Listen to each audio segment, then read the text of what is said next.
अनवर अली ताज साहब। मलिक अनवर ताज, ओके। औज़ु बिल्लाहि मिनश शैतानिर रजीम, बिस्मिल्लाहिर रहमानिर रहीम, इय्याका नअबुदु व इय्याका नस्तईन। शुक्रिया जनाब डिप्टी स्पीकर साहब। सबसे पहले तो मेरा एक रिक्वेस्ट होगा कि काइंडली जिस तरह आप पीपल्स पार्टी के और हुकूमती ट्रेजरी बेंच के स्पीच में इंटरप्ट नहीं करते, 2-3 मिनट एक्स्ट्रा भी दे देते हैं, तो मैं ये आपसे उम्मीद रखता हूँ कि आप इधर भी इंटरप्ट नहीं करेंगे। दूसरी बात यह है कि ईरान पे जो इसराइल ने हमला किया, इसराइल एक इंतहाई जालिम, मक्कार, जाबिर दुश्मन है पूरी मुस्लिम उम्मा का। इससे पहले उसने फ़लस्तीन में मुजालिम किए, निहत्ती मुसलमानों को शहीद किया, उनके घरों, स्कूलों, सड़कों और हस्पतालों को मिस्मार किया। अब उसने ईरान पे हमला किया। इस बात की ज़रूरत है कि पाकिस्तान एक एटमी मुल्क है, मुस्लिम उम्मा में ये वाहिद मुल्क है जिसके पास एटम बम है और पूरी दुनिया की नज़र पाकिस्तान की तरफ है। मैं ये समझता हूँ कि पाकिस्तान को अपना रोल प्ले करना चाहिए और पाकिस्तान को OIC का मीटिंग फ़ौरन बुलाना चाहिए ईरान की इशू पर और फ़लस्तीन की इशू पे और इसराइल की जारहाना हमले के ऊपर हमें मुस्लिम उम्मा को इकट्ठा करना चाहिए। मुझे अफसोस होता है कि अगर इमरान खान आज वज़ीर-ए-आज़म की कुर्सी पे बैठ जाता, अगर आज यहाँ पे होता, तो वो कब के मुस्लिम उम्मा को इकट्ठा करके मुसलमानों की तर्जुमान बन जाता।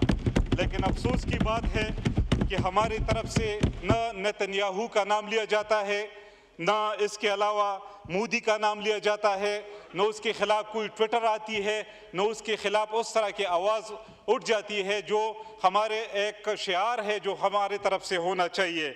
मुझे इस बात पे भी अफसोस है कि इमरान खान को इसी बात की सज़ा मिल रही है। जब रिजीम चेंज हो रही थी तो उससे पहले उसने 2 दफ़ा मुस्लिम उम्मा का OIC कॉन्फ्रेंस बुलाया था और उसने ये कोशिश की थी कि हमारे जितने भी मुस्लिम ममालिक है उसको इकट्ठा होना चाहिए, उसको एक प्लेटफार्म पे होना चाहिए और दुश्मन की ये जुर्रत नहीं होनी चाहिए कि वो मुस्लिम उम्मा को मेली आंख से देखे। लेकिन अफसोस की बात है वो लीडर आज हमारे जेल में है। एक ऐसा लीडर जिसने इस मुल्क को 3 कैंसर हॉस्पिटल दिए, एक ऐसा लीडर जिसने इस मुल्क को वर्ल्ड कप का एजाज़ दिया, एक ऐसा लीडर जिसने इस मुल्क में नमल यूनिवर्सिटी बनाई, एक ऐसा लीडर जिसने इस मुल्क में नोबल कास अल कादर यूनिवर्सिटी बनाई, जो हुज़ूर पाक सल्लल्लाहु अलैहि वसल्लम की ज़िंदगी, उसकी सीरत पर रिसर्च यूनिवर्सिटी थी, आज जो पाबंद सलासल है। उसकी बेगम बुशरा बीबी पाबंद सलासल है। शाह महमूद कुरैशी जिसने हमेशा पाकिस्तान का मुकदमा लड़ा था, आज जो जेल के सलाहों के पीछे है।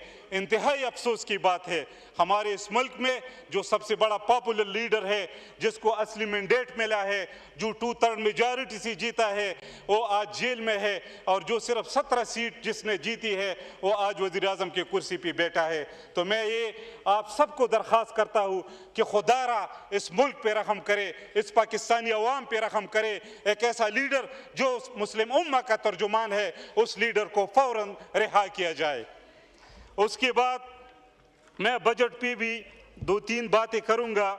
सबसे पहले मैं तो ये कहना चाहता हूँ कि ये जो बजट पेश किया जा रहा है, यहाँ पे अक्सर मैं तकरीर सुनता हूँ और ये बात हो जाती है कि मुल्क दिवालिया हो चुका था, लेकिन जब हमारी हुकूमत आई, जब शहबाज शरीफ की हुकूमत आई, जब उसने इक़्तिदार संभाला तो मुल्क को दिवालियापन से निकाला गया। मैं पता नहीं ये लोग अक्ल के अंधे हैं कि किस तरह ये बात करते हैं। मैं ये फिगर आपके सामने रखता हूँ। इस वक्त जो ये बजट है इसमें तकरीबन 11,072 हमारे फेडरल रेवेन्यू जनरेट होगी, 11,072 अरब रुपए, और जो हमारा खर्चा है, एक्सपेंडिचर है, वो है 17,573 अरब। अब ये अंदाज़ा कर ले कि 6,500 अरब तो ऑलरेडी हमारा बजट खसारे में है। ये 6,500 अरब रुपए हम कर्जा लेंगे, हम सूद पे मज़ीद कर्जा लेंगे और मुल्क पे मज़ीद सूद और कर्जे चढ़ जाएंगे। इसके बाद इस बजट में मुझे इस बात पे भी हैरानगी होती है, जो सेहत एक मुल्क का बुनियादी इंसान का बुनियादी ज़रूरत होता है, सेहत हेल्थ के बारे में इसने सिर्फ 32 अरब रुपए इस बजट में रखे हैं। एजुकेशन जिससे कौम बन जाती है, जिससे कौम उठ जाती है, उसके लिए सिर्फ 112 अरब रुपए एजुकेशन के लिए। डिफेंस के लिए 2550 अरब रुपए। ठीक है, डिफेंस और दिफा हम सब के लिए ज़रूरी है, इसमें कोई शक नहीं है, लेकिन एजुकेशन और हेल्थ भी इस कौम के बहुत ज़रूरी है और एजुकेशन से कौम बनती है, उसके लिए इतना कम बजट नहीं रखना चाहिए। 734 अरब BISP प्रोग्राम के लिए है, अच्छी बात है, गरीब को पैसे मिलना चाहिए, लेकिन मैं इसमें ये डिमांड करना चाहता हूँ कि एक तो ये मुस्तहिकीन लोग हैं उसको पूरी तरह नहीं मिलता। मुझे मालूम है कि मेरे इलाके में ये सियासी तकसीम हुआ था, जो गरीब लोग हैं वो इसमें इस प्रोग्राम में नहीं है और ऐसे लोग उसमें शामिल हैं जो साहिब इस्तेदाद है। तो इसलिए इसमें दोबारा एक फ्रेश सर्वे होना चाहिए और वो गैर सियासी होना चाहिए, जो गरीब लोग हैं उसको इसमें प्रोग्राम में शामिल किए जाए। दूसरी बात ये मेरा डिमांड है कि खैबर पुख्तनख्वा में BISP में वो हिस्सा नहीं मिल रहा जो इसका बुनियादी हक है, जो NFC में इसका पोर्शन बनता है, जो खैबर पुख्तनख्वा की आबादी है, तो वो हिस्सा इसको नहीं मिल रहा, तो उसमें उसको पूरा हिस्सा मिलना चाहिए। दूसरी बात ये होती है कि यहाँ पर ये बात अक्सर की जाती है, जिस तरह मैंने पहले भी बोला कि इमरान खान ने मुल्क को दिवालिया किया था, तो मैं कुछ इकनॉमिक इंडिकेटर आपके सामने रखता हूँ कि उस वक्त जब इमरान खान की हुकूमत रिजीम चेंज से पहले 42,000 अरब पाकिस्तान पर कर्जा था, अब पाकिस्तान पे 76,000 अरब है। 34,000 अरब 3 सालों में पाकिस्तान पे कर्जा चढ़ गया। तकरीबन अगर इसको हम एवरेज वाइज तकसीम करें तो सालाना 11,000 अरब पाकिस्तान पे कर्जा चढ़ा और इसके अलावा 900 अरब पर मंथ पाकिस्तान पे कर्जा चढ़ा। तो मुझे ये समझ में नहीं आता कि एक मुल्क पे 34,000 अरब कर्जा 3 सालों में चढ़ जाए और ये कह रहा है कि पाकिस्तान तरक्की कर रहे और शहबाज शरीफ ने मईशत को संभाला।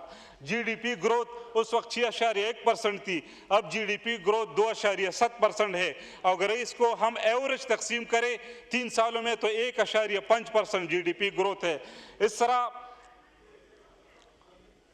जो पेट्रोल रेट था, उस वक्त पेट्रोल रेट था 150 रुपये लीटर, इंटरनेशनल मार्केट में उस वक्त था $130 पर बैरल, और अब पेट्रोल रेट है 260 रुपये फी लीटर, इंटरनेशनल मार्केट में है अब ये $64 पर फी बैरल। तो ये मुझे समझ में नहीं आता कि यहाँ पे तरक्की कहाँ हुई और महंगाई कहाँ कम हुई। डॉलर रेट उस वक्त 178 था इमरान खान की हुकूमत में, अब 283 पे है। इस तरह शरह सूद जब 2018 में इमरान खान को हुकूमत मिली तो 22% शरह सूद था, जब हम रिजीम इमरान खान के आखिरी वक्त था तो 7% शरह सूद था और अब 11% है। एग्रीकल्चर ग्रोथ पे अगर हम बात करें तो उस वक्त 4.4% थी, अब 0.5% है और इसमें भी लाइव स्टॉक और फिशरीज को शामिल किया गया।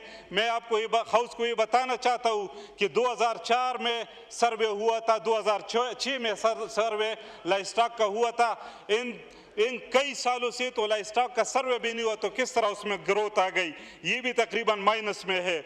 इंडस्ट्रियल ग्रोथ 7.7% थी उस वक्त और अब इंडस्ट्रियल ग्रोथ 4.7% है, जो जिसको भी मैं फिगर समझता हूँ, क्योंकि लार्ज में स्केल मैन्युफैक्चरिंग ग्रोथ जो उस वक्त थी इमरान खान के दौर में 10.7% थी, अब -1.5% है।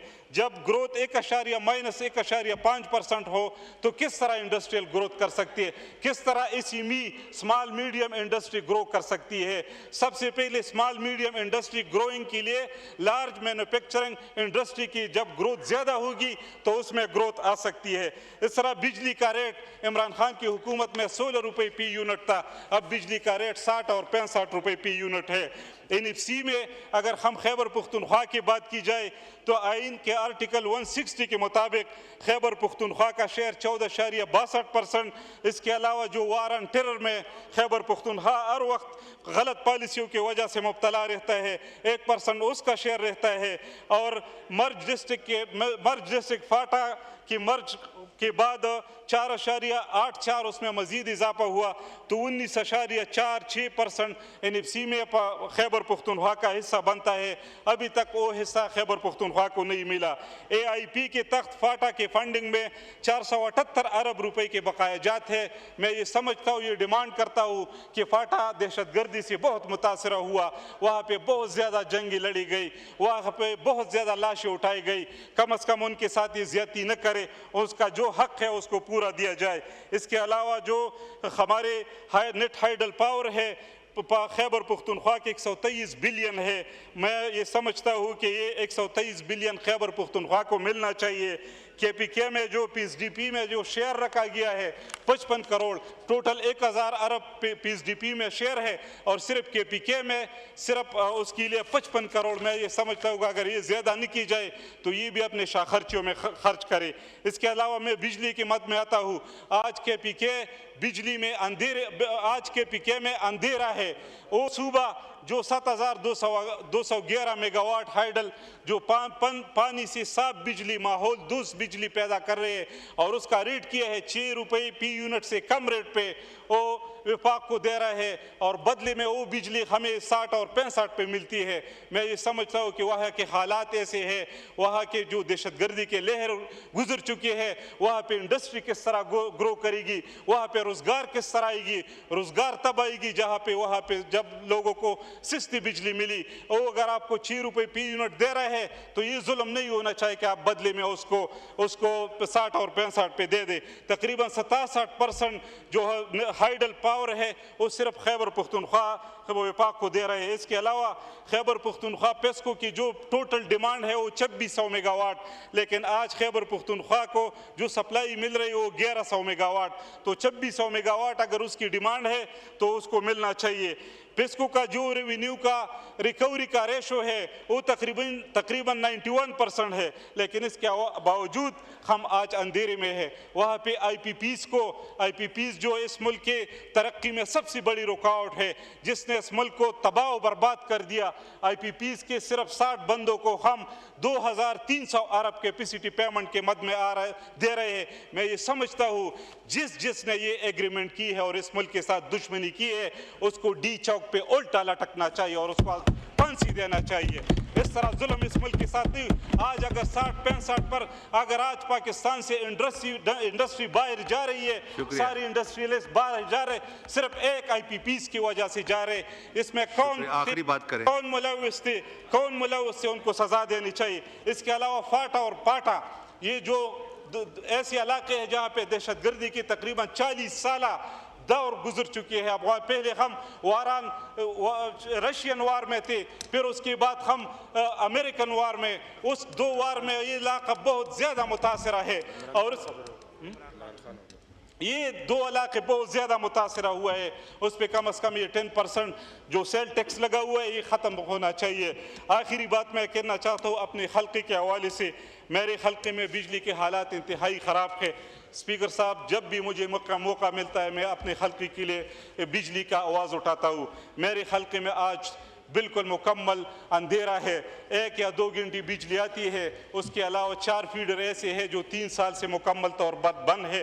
वो लोग बिल्कुल अंधेरे में है। उसके लिए मैं बार बार स्टैंडिंग कमेटी में भी मैंने आवाज़ उठाई, असम्बली के फ्लोर पे भी मैंने आवाज़ उठाई, पेस्को के अहलकार के साथ भी मेरी मीटिंग हुई, लेकिन मुझे कहीं से सुनवाई नहीं मिलती। मैं मुतालबा करता हूँ कि मैं भी पाकिस्तान का हिस्सा हूँ, मेरे हल्के के लोग वो भी पाकिस्तान के शहरी है, उनको हक मिलना चाहिए। और मेरे जो प्रीवियस गवर्नमेंट में गैस की स्कीम्स थी वो ख़त्म होनी चाहिए। और आखिरी बात मैं ये करना चाहता हूँ, अगर आप इस मुल्क की मईशत को ठीक करना चाहते हैं, अगर आप इस मुल्क में तरक्की लाना चाहते हैं, अगर आप इस मुल्क में पॉलिटिकल स्टेबिलिटी लाना चाहता है, इसका वाहिद हल है मुल्क का सबसे पॉपुलर लीडर इमरान खान को रिहा किया जाए, तब ये मुल्क तरक्की करेगा। Thank you.